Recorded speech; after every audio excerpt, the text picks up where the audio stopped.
In the village of Kamuketo in West Pokot district, a dusty, neglected part of Kenya, some 500 kilometers from the capital city of Nairobi, Chepto used to get up every morning before dawn and carry her water containers in search of water. She walked over 10 kilometers to bring water back home. If water were really scarce, especially during the annual dry season, she would take her younger daughter with her to bring back as much water as possible before it ran out. There was only enough water for drinking and basic cooking. Bathing was not a priority. Maybe only once a week. Looking for water was a daily, repetitive, yet crucial exercise.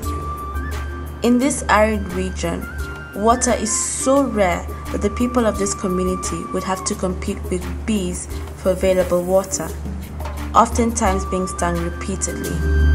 Now, several years later, following the construction of a sand dam by CWS and its partner, Yangat, Chepto can get water right within the community, and her daughter can go to school regularly.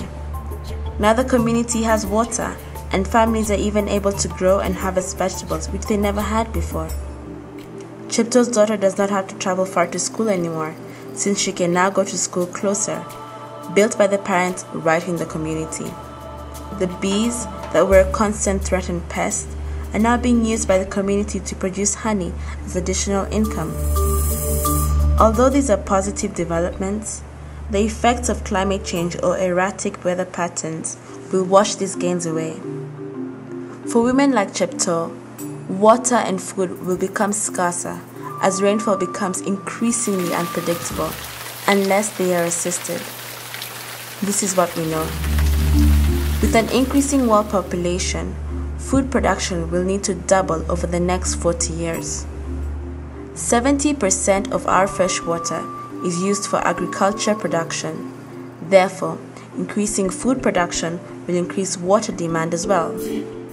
By 2050, there will be 40% less arable land due to soil salinity, soil erosion, and so on. We could go on, but these basic facts indicate that an increased population will require more food that will require more water to produce food for consumption on less arable land.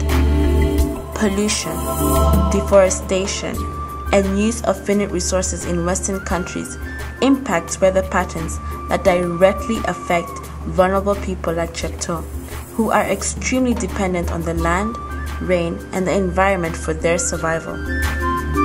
More emphasis is needed in preparing communities to adapt and live with the increasing changes in the weather. Just as successful businesses need a certain amount of initial capital to survive and develop, communities also need to have the necessary social capital to enable them to invest in the development of their own families and communities. More energy and effort needs to take place to replicate and help build these basic building blocks within rural and marginalized communities. In social development, it is a process of using community knowledge, skills, and organization that is more important than the final product. Long-lasting community development can only happen within a community and not from the outside. Thus, change can only take place within a community when people within a community are invested in contributing their gifts to the development effort. To help facilitate this process, CWS East Africa uses an asset-based community development approach focused on building resilience and empowerment within communities by enabling them to build on their knowledge, skills, and other capacities that they already possess, instead of encouraging dependence on handouts. What needs to be done? While it is important to continue the dialogue at a global level on agreements on carbon emissions, more energy, time, and resources are needed to invest directly within vulnerable communities to ensure they are water and food secure.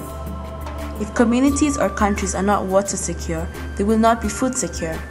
If communities and countries are not secure in water and food, conflicts will erupt. Why should I be involved to help people who are far away from me? I can go to the supermarket and get my food. I turn on the faucet and have water. Why do I need to be concerned? Simply, There are two reasons. The Universal Declaration on Human Rights talks of the equality of humankind, in that all people should have the sustainable basic rights such as right to water, food, healthcare, and education. This is further spelled out in the Millennium Goals and other relevant documents.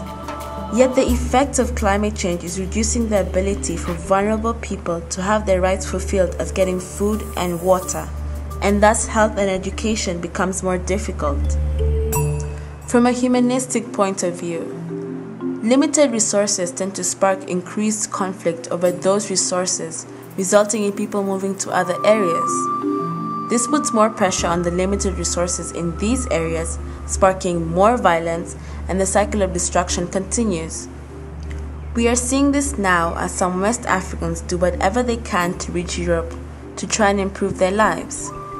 The lack of basic healthcare in marginalized regions of the world may lead to an outbreak of a disease to other geographical regions, and so on.